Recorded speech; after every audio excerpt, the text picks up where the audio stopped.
बढ़ाते जाते हैं। ऐसे हमारे जीवन में एक एक वारंट आया, एक एक संदेश आया, एक एक संकेत आया। बाल सफेद हुए तो हमने मेहंदी लगाकर काला बाल कर लिया, और आंखों पे आया बुढ़ापा तो हमने चश्मे लगा ली, और हमने और को तो बेवकूफ बनाया सो बनाया, पर यमराज को भी बेवकूफ बनाया, क्योंकि हम स्वयं बेवकूफ है इसलिए दूसरे को बेवकूफ बनाते हैं। तो देखिए फिर क्या है, तीजा बुढ़ापा दांतों पे आया, तीजा बुढ़ापा दांतों पे आया, ने बाल को बनाई रे धोखा दे गई जवानी, ने बाल को बनाई रे धोखा दे गई जवानी।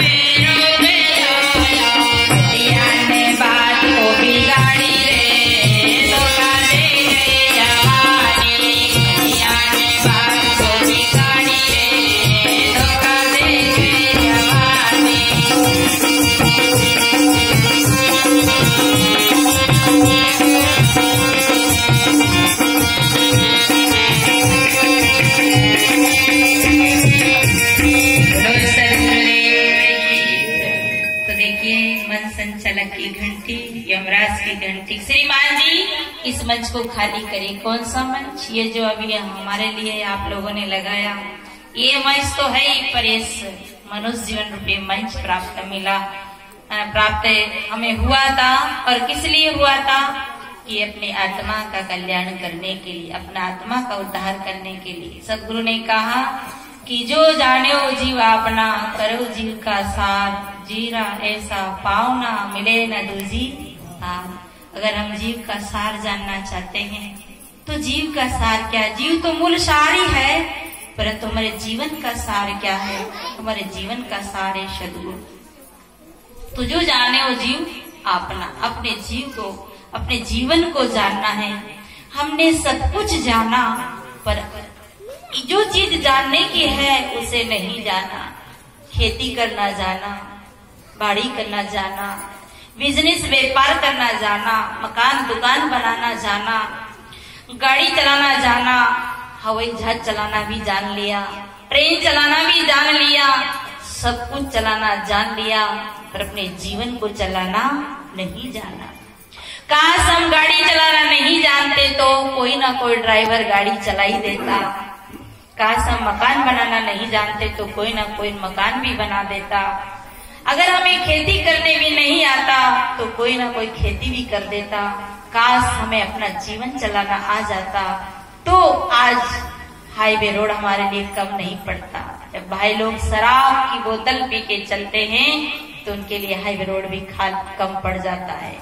कैसे चलते हैं? जैसे कि बंदर कहे कि गधा कहे कि हाथी कहे, क्योंकि हमें अपना जीवन चलाने नहीं आया। और जीवन चलाने नहीं आया, जीवन जीने नहीं आया तो क्या जाना? सब कुछ जाना और अपने जीवन को नहीं जाना। सदगुरु का सटीक ज्ञान, सरल ज्ञान, बहुत उत्तम बात। लोग रामायण को जानते हैं, गीता को जानते हैं, भागवत को जानते हैं। रामायण की चौपाइयों को गाने लग जाएंगे तो पूरा रामायण कंठस्थ सुना देंगे, परंतु राम जैसा जीवन जीना नहीं आया, भरत जैसा जीवन जीना नहीं आया। आज देखो उनका नाम अमर हो गया।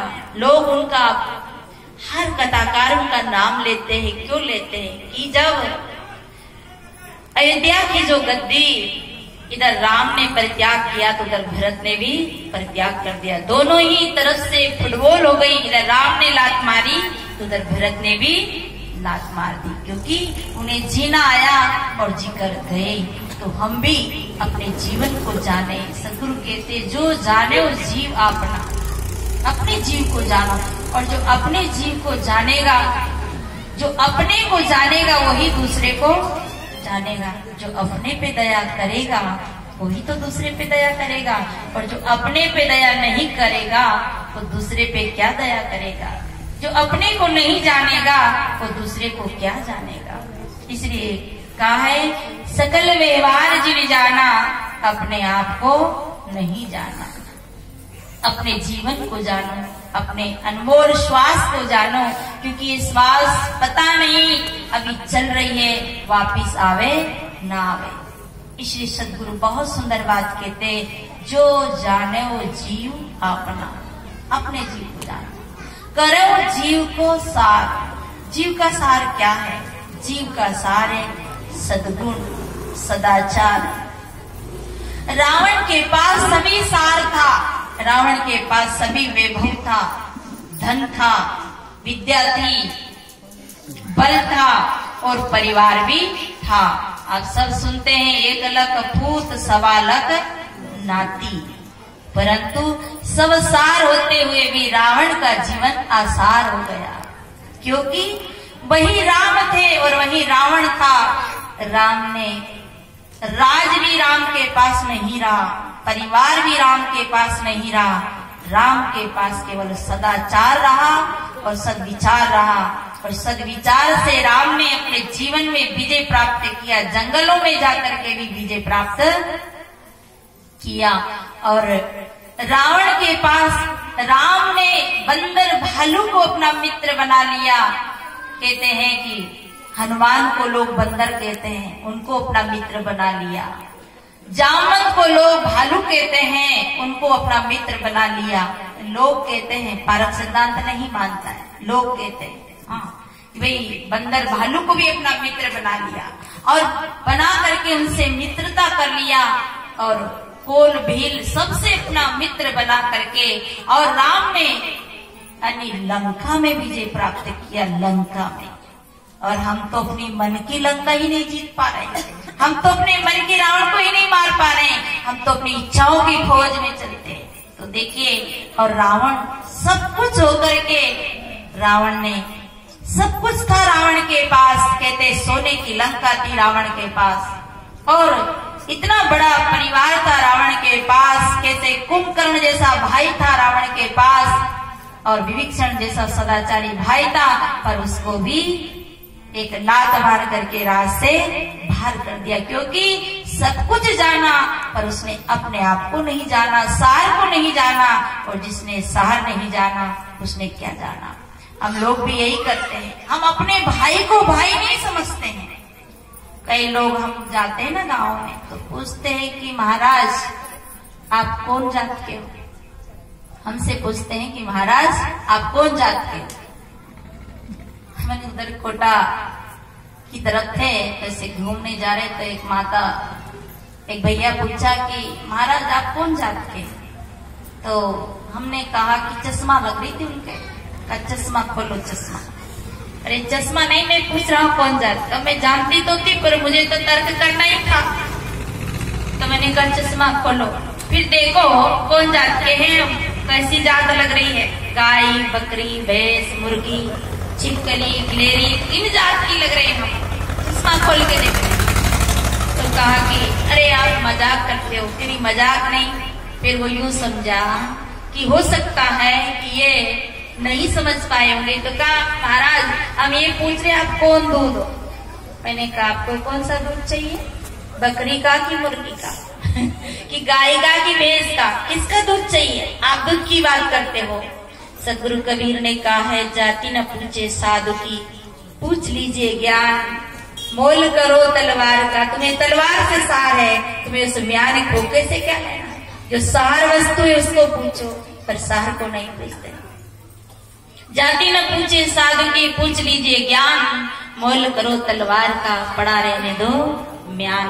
सदगुरु से भी पूछा है और सदगुरु ने कहा हम तुम एके नो, एके प्राण व्यापे हो, एके जनी जना संसारा, कौन ज्ञान से भयो किनारा। तुम और हम एक ही लोहे, एक ही खून है, तुम्हारे और हमारे एक ही खून है। अगर एक घर में 4 जाति में 4 बच्चे ने जन्म लिया, हिंदू, मुसलमान, सिख, ईसाई के बच्चे ने जन्म लिया हो, और उसे चौराहे पे रख दो, पूछो एक अनजान व्यक्ति से कि ये बच्चा किसका है तो नहीं बता पाए। बताओ ये हिंदू का है कि मुसलमान का है कि क्षत्रिय का है कि राजपूत का है, नहीं बता पाएंगे, क्योंकि हम सार नहीं पकड़ते, हम आसार में भागे चले जा रहे हैं। तो गुरु कहते हैं हम तुम एक ही तो लोह है, एक ही तो खून है, और हम तुम में क्या फर्क है। हम तुम एक ही लोह, एक ही प्राण व्यापे मोह, तुम्हारे में और हमारे में एक ही प्राण है। प्राण निकल जाए तो हमारे मिट्टी का ढांचा बेकार हो जाए, कोई काम का नहीं रहे।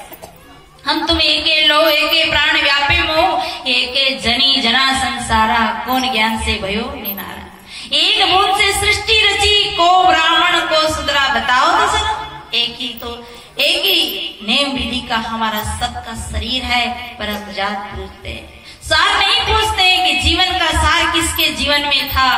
देखिए सार सबरी ने पूछा, सार राम ने पूछा, सार मीरा ने पूछा, क्योंकि सबरी के जीवन का सार राम ने जाना, और राम ने ये जाना कि जाति की तो सबरी है, भीलों के घर तो जन्म हुआ है, पर इसके अंदर भक्ति का सार है, भक्ति का निचोड़ है, इसके अंदर प्रेम है, इसके अंदर करुणा है, इसकी आत्मा भक्ति में डूबी हुई है। इसे राम ने सबरी के जीवन का सार लेकर के, और सबरी के यहाँ क्या खाए, बेर खाए। हम तो 10 बार सोचते हैं, हम पारकी भी सोचते हैं कि इनका हाथ झूठा है, इन्हें यूं पानी पी लिया, इनका गिलास ऐसा है, परंतु राम ने ये भी नहीं देखा। मीरा ने देखा, मीरा का जन्म क्षत्रिय कुल में हुआ, पर उन्हें रविदास जी से सार लिया। और सार कब लिया, कहते हैं मीरा जब रविदास जी से मिलने गई तो पत्र भेजा कि मेवाड़ की रानी मीरा आज से मिलने आ रही है।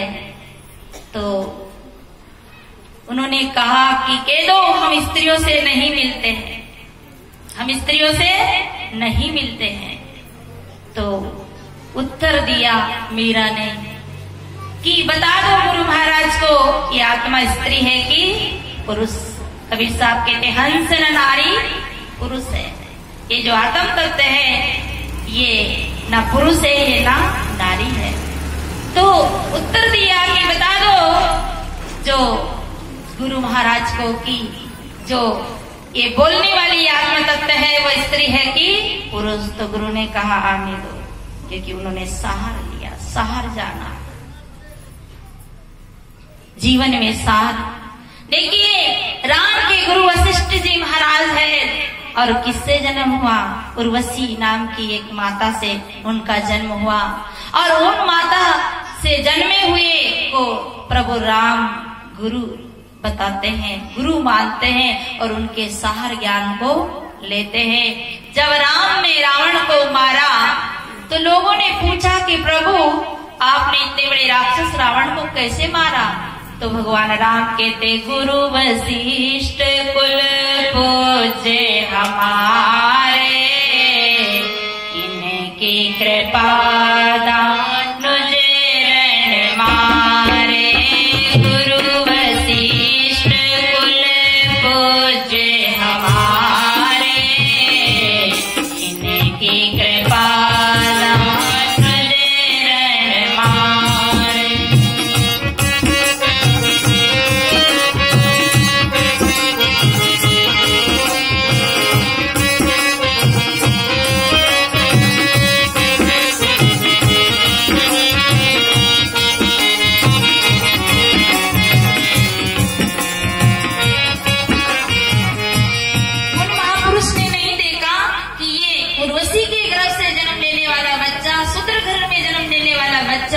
ये मेरा गुरु कैसे हो सकता, एक हरिजन के घर में जन्म लेने वाला बच्चा हमारा गुरु कैसे हो सकता है। परंतु सहार लीजिए, साधु ऐसा चाहिए जैसे हम सबको ने साधु है। आप समझ रहे इधर वाला साधु नहीं, हम सब साधु है, क्योंकि सार लेने आए हैं, जीव का सार समझने आए हैं। और सार सिद्धांत कबीर ने दर्शाया, और जिंदों का ज्ञान और मुर्दों का ज्ञान कराया कबीर ने। इसलिए जिंदा बोध दिया कबीर ने, सहार दिया कबीर ने। सबने तो ऊपर आकाश पाताल की बातें कही, पर कबीर ने जिंदा का बोध दिया, आत्मा का बोध दिया, परम सत्य का बोध दिया। इसे हम सार ले। सार जिन महापुरुषों ने आज पूजनीय हुए, उनने सबने सार लिया। दूध जमाते हो कि नहीं जमाते हो? और फिर जमा कर क्या करते हो? डिलोते हो, फिर क्या निकालते हो? छाछ निकालते हो? क्यों आता है? छाछ नहीं निकालते, घी, और घी में से भी और शुद्ध घी क्या निकालते? सार। तो हम सार निकाले, जीवन का सार, जीवन का शांति, जीवन का आनंद और जीवन का सार कबीर ने दिया। पर हम तो भाई को भी भाई नहीं समझते, तो बताओ हम सार कैसे ले पाएंगे? हम तो देखते इस घर का, और हम तो धर्म को भी धर्म नहीं मानते। ये हिंदू धर्म, ये मुस्लिम धर्म, ईसाई धर्म, अरे कितना धर्म। भाई का भाई धर्म नहीं समझता, दया धर्म नहीं समझता, करुणा धर्म नहीं समझता, परोपकार धर्म नहीं समझता। ये प्रकृति धर्म को समझती है, पर इंसान धर्म को नहीं समझता। ये हवाएं चल रही है, ये हवाएं धर्म समझती है। प्रत्येक प्राणी को हवा चाहिए, शूद्र को भी चाहिए, गरीब को भी चाहिए।